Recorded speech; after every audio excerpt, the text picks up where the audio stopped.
உனக்கு ஏதாவது பிரச்சனை அப்படின்னா நான் வருவேன், எனக்கு பிரச்சனை அப்படின்னா நீ வரணும். நீ நானும் எந்த விதத்திலையும் நம்மள ஒருத்தருக்கு ஒருத்தர் வந்து விட்டு கொடுக்கவே கூடாது, சரியா?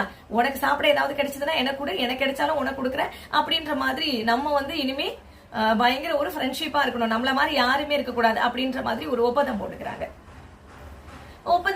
இதே மாதிரி 2 பேரும் சுத்தி திரியிறாங்க, ஜாலியா என்ஜாய் பண்ணிட்டு போயிட்டு இருக்காங்க வாழ்க்கையில. ஒரு நாள் என்ன ஆச்சு அப்படின்னா, பூனையை வந்துட்டு காணோம். இந்த எலிக்கு ஒரு குட்டி குழந்தை இருக்கு, குட்டி எலி இருக்கு. அது கேக்குது, அம்மா அம்மா என்ன இந்த பூனை மாமா வருவாரு, இன்னைக்கு வரவே இல்லை காலையில இருந்து அப்படின்னு சொல்லிட்டு.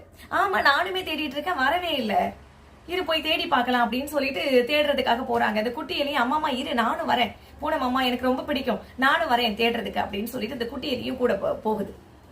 ரெண்டும் போய் காடு ஃபுல்லா தேடுதுங்க. ஒரு இடத்துல கண்டுபிடிச்சிருச்சுங்க. ஏன்னா வேடன் வந்து அதை வலை போட்டு பிடிச்சு வச்சிருக்காப்ல, வலையில மாட்டிக்கிச்சு பூனை. என்ன இங்க வந்து மாட்டிக்கிட்டேன், அட ஏன் கேக்குற, நான் உன்னை பாக்கிறதுக்காக